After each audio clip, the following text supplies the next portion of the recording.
Jitalai. With a bestial war cry, a huge figure darted out of a second cave entrance halfway across. I needed only a glance to recognize that massive mountain of a man, even without the beard. If his stature had left any doubt, the turban would have clinched it. Cream, Mr. Ambrose bellowed. Get him, get that man. The bodyguard's eyes flicked from Mr. Ambrose to the big Egyptian atop the ledge, who had to be the bandit leader. Cream's face twisted into a fierce scowl. Roaring like a lion, he leaped forward, catching hold of the ledge and pulling himself up. The bandit leader's eyes went wide, and he hurriedly stepped forward to tread on his approaching assailant's fingers, but Cream was already up and storming forward. The Egyptian had just enough time to pull his scimitar free, before Cream brought down his own weapon. Blood spewed up, and I hurriedly averted my eyes, but in the rest of the cave, the fight was just as vindictive. Mr. Ambrose was dueling with two opponents at once, swinging his saber with a deadly precision that spoke of years and years of experience. I looked down at my measly little dagger. One of these days, I growled, I'm going to beat him into showing me how to use a proper weapon. I heard footsteps approach from the right, and whirled around just in time to see someone rush towards me, a metallic glint in his hands. I moved instinctively, throwing myself to the ground and rolling over. The saber pierced the air above me, and the man stumbled over me with a foul curse. Jumping up, I whirled around again and swung the dagger. There was a wet thud, and the bandit went rigid. Slowly, he slid to the floor. Well, I murmured, staring at the dagger in my hand. Maybe this isn't so bad after all. Hanum, what are you doing? Turning, I saw Yusef gaping down at me from an opening in the wall above me. Stabbing people, I called up to him. What does it look like? Muttering a curse, the Egyptian swung himself down. The rest of his men were right behind him, bloodstained but alive. The Effendi told you to stay safe. That's what I'm doing, I told him, wiping the dagger on my burnous. By killing all potentially unsafe people. He rolled his eyes, and waved at three of his men. You three, stay with her and guard her. If anything happens to her, the Effendi will have our heads on a platter. The rest of you, come with me.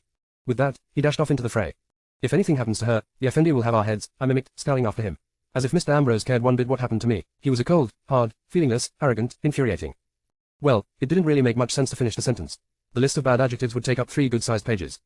Get them, men, I heard Yusef shout from not very far away. Kill them all, this time, it's an order. And I watched as they set upon the bandits. It only took minutes for the shift in the balance of power to show. Where before the fight had been slowly swaying back and forth, now the bandits were steadily being pushed back, until they were pressed in a line against the back of the cave. One after the other fell, staining the cave floor with his blood.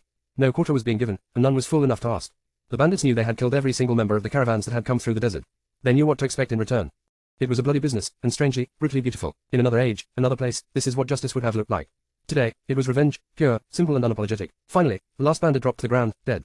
Well, nearly the last one. Move, you piece of scum.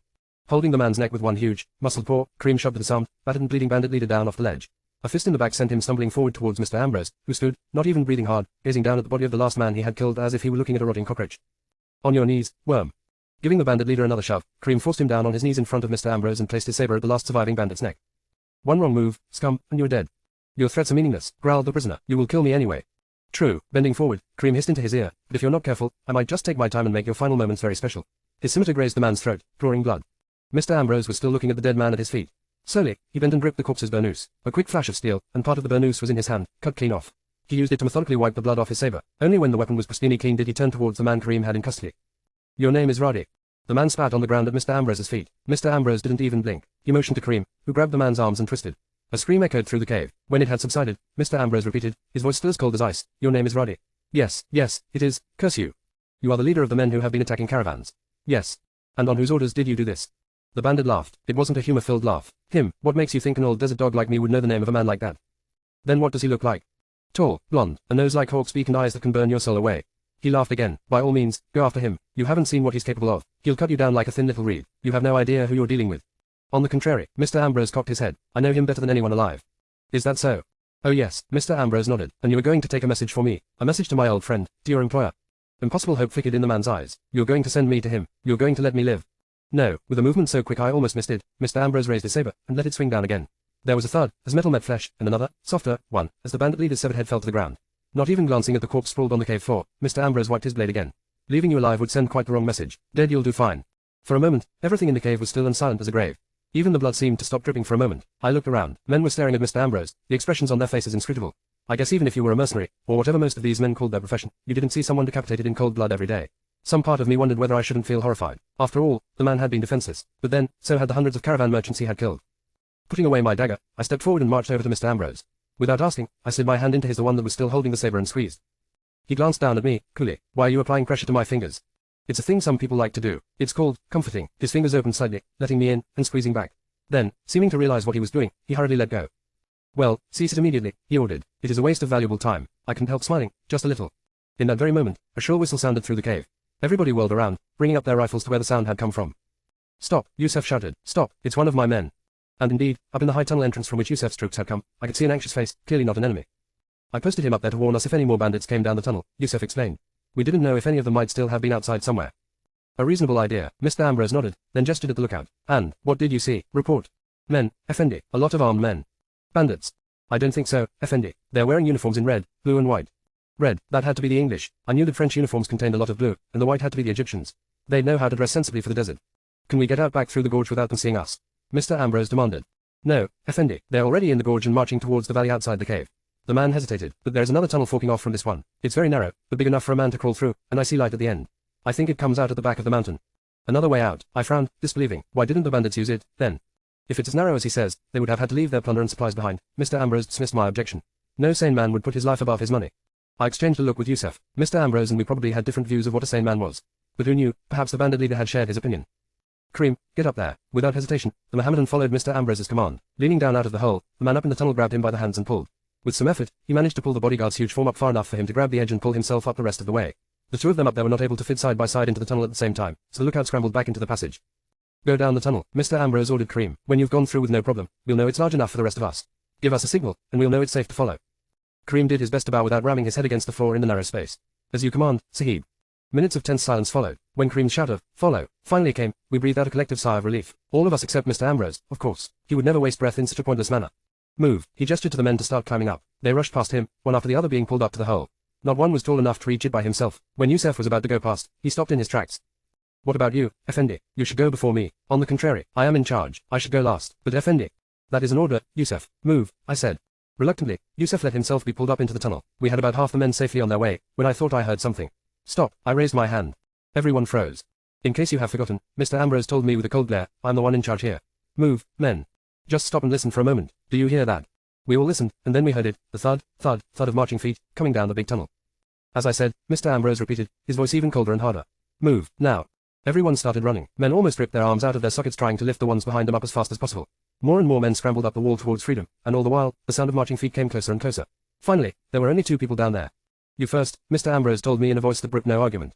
Well, frankly, I didn't give a damn, 30, what his voice brooked or did not brook. No, you go first. I gave you an order. And I don't bloody care. Look at these. I lifted my arms, then gestured at his tall form. I'm flattered that you think so highly of my strength, but do you honestly think I'll be able to lift you up there? You won't need to. He will. Mr. Ambrose gestured to the man waiting at the hole in the wall, his hands outstretched. Once I'm up there, he won't be able to get around me. The space is too narrow. He could. I could. Mr. Ambrose trailed off. His eyes flicked from me to the hole in the wall and back again. I can't leave you down here to be the last one. You have to go first.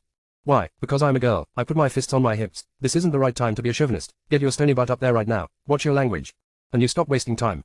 That did it. Faced with the truth of the terrible accusation of wasting even one precious moment that was equal to power and money, Mr. Ambrose whirled and ran towards the tunnel opening. Just a foot or 2 away from the wall, he jumped. The man up in the tunnel grunted as he grabbed hold of his hands and pulled. Mr. Ambrose wasn't nearly as bulky as Kareem, but as I knew firsthand, he had quite a lot of muscle hidden under that tight black tailcoat of his. It took several moments for him to be pulled high enough so he could grab hold of the stone edge and swing himself into the tunnel. All the while, I stood, transfixed, listening to the approaching sound of marching feet. They were much closer now. It sounded as if they were just around the bend. The man who had helped Mr. Ambrose scrambled off up the tunnel. Mr. Ambrose himself turned and held out his arm. Move, take my hand.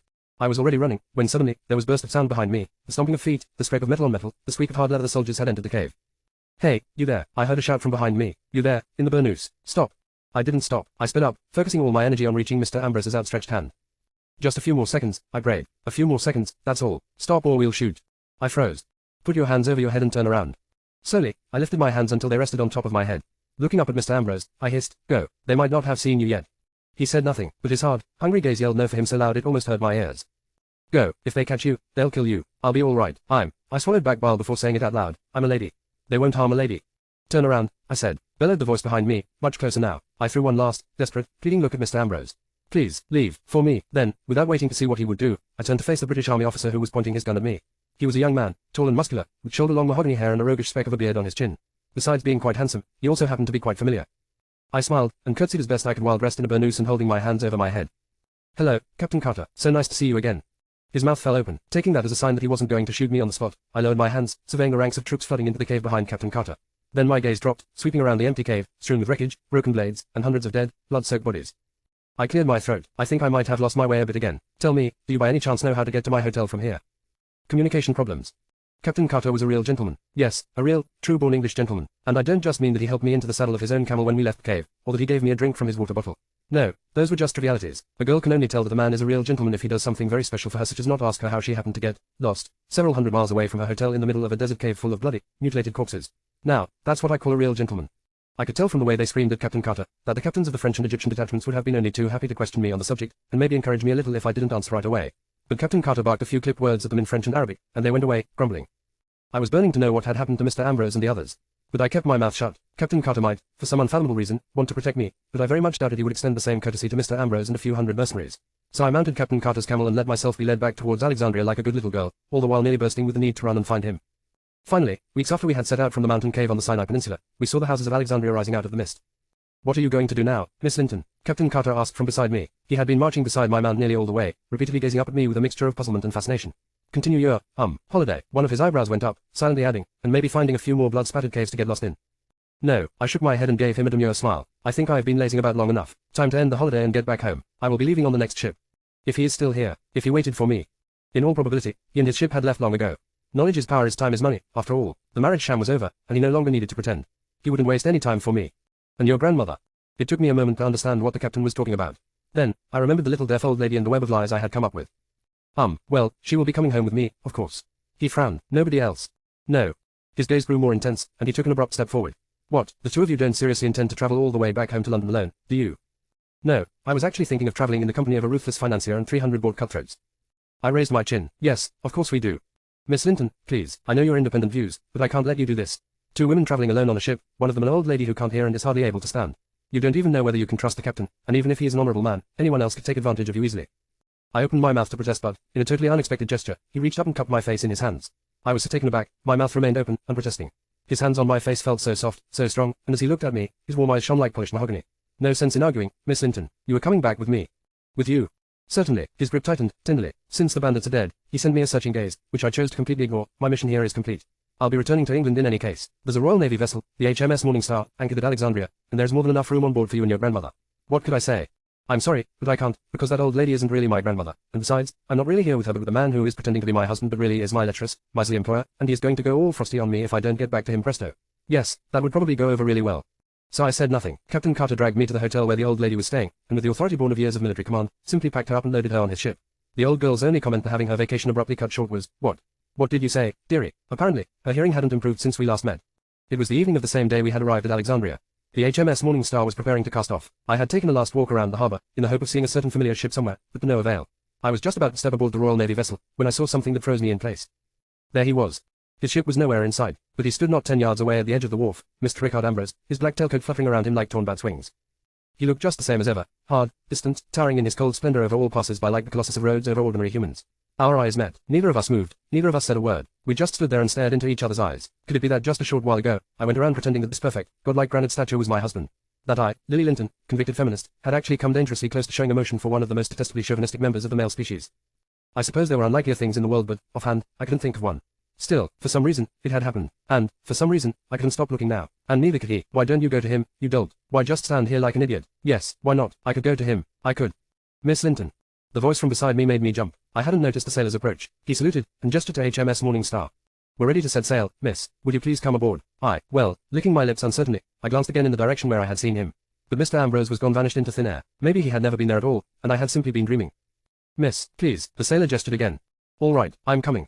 It was when I stood at the railing of the HMS Morning Star, the old lady who still was my pseudo-grandmother beside me, sitting in a deck chair and knitting, that I saw the proof I had not been dreaming. In front of me, from behind the hull of a massive trading vessel, emerged the sleek black form of the Mammon. At the prow stood a tall, dark figure that, even from as far away as I was, could not be mistaken. The ship passed us and turned, sailing around the harbour and out of sight. The last thing I saw was that tall dark figure, still seeming to stare at me out of the immeasurable distance. I raised my fingers to my lips, where, if I let myself fall into memory, I could still feel the burning pressure of his last kiss. "Bloody hell," I whispered. "What am I going to do now?" Beside me, the old lady ceased her knitting and blinked up at me, owlishly. What did you say, dearie?" Theoretically, the return journey should have been much more enjoyable than the one to Egypt. I was actually quartered in a comfortable cabin, one of cabins usually reserved for important traveling dignitaries and diplomats, with a spacious, soft bunk to sleep in. Plus, Captain Carter, considering his cheerful disposition, should have been much better company than Mr. Rickard Ambrose. Theoretically. In reality, the return journey had one big drawback. I was alone with my thoughts of him. It can't have been real. No, it simply can't have been. Why would he? It's impossible. I was in my cabin, with the old lady for company. While keeping one eye on her knitting, she watched me marching up and down, agitated, clearly curious about why I was trying to stomp grooves into the floor. "It can't have been real," I chanted. "It was pretense. Everything was pretense. You have to remember that. You have to." I caught sight of my hopeful expression in the mirror on the wall, and groaned. Don't you dare look so damn girlishly excited, I growled, pointing an accusing finger at my mirror image. Don't you have any shame? You're a feminist, remember. Any small hint of positive feeling you might have felt while he was doing things with you that he shouldn't have been doing, all that was simply a result of bodily fluids malfunctioning. Understood. My mirror image shook her head. Gah, how can you be so stubborn? Picking up a pillow from my bunk, I hurled it at the mirror. The old lady paused her knitting for a moment and looked at me, interested. Something wrong, dearie? Yes, I groaned. I have been molested by the richest, best-looking, most powerful, chauvinistic, annoying and ruthless man in the entirety of the British Empire, and I don't know whether it was just pretense for an ulterior motive, which would be horrible, or whether he means to seduce me into a depraved, immoral affair, which would be even more horrible although part of me actually thinks it might be sort of interesting, or, worst of all, whether he might actually have meant the things he said and did, in which case I want to die, or not, I don't know. I see. The old lady nodded, philosophically. That's nice. She cocked her head. Could you maybe just repeat it a bit louder, dearie? I don't think I caught everything. I opened my mouth and took a deep breath, preparing to shout, I have been molested and seduced. At the top of my voice when, from outside, there came a knock at the door. Deciding that it might be better not to shout after all, I opened it. Outside stood Captain Carter. Good evening, he bowed, smiling. I wondered whether you two ladies might want to join me for dinner this evening. Over my shoulder, I took a look at the mirror on the wall and the pillow on the floor. Yes, I breathed. Thank you. I think I could use some company. Dinner that night was quiet. In fact, dinner every night was pretty quiet, except for the creaking around us as the ship was gently tipped this way and that by the ocean's waves. Captain Carter studied me a great deal, but didn't say much. Most of the dinner conversation was provided by the old lady, who seemed just as filled at not needing other people's talk as she was at not hearing it. The days drifted by. I had several more, long, exhausting arguments with my mirror image, stubborn wench that she was. My pillow saw a lot of wear. Captain Carter kept watching me, his expression alternating between pensive and a secret, dreamy little smile I didn't know how to decipher. Finally, the call came from the highest mast. Land ahoy. I could hardly believe it when we finally drifted up the Thames, and London's houses and towers slowly rose above the horizon. This was the real world. I was back. I was awake again. The fights, the tantalizing touches, the heat, the darkness of the sandstorm, everything that had happened in Egypt suddenly seemed only like the faint echo of a dream.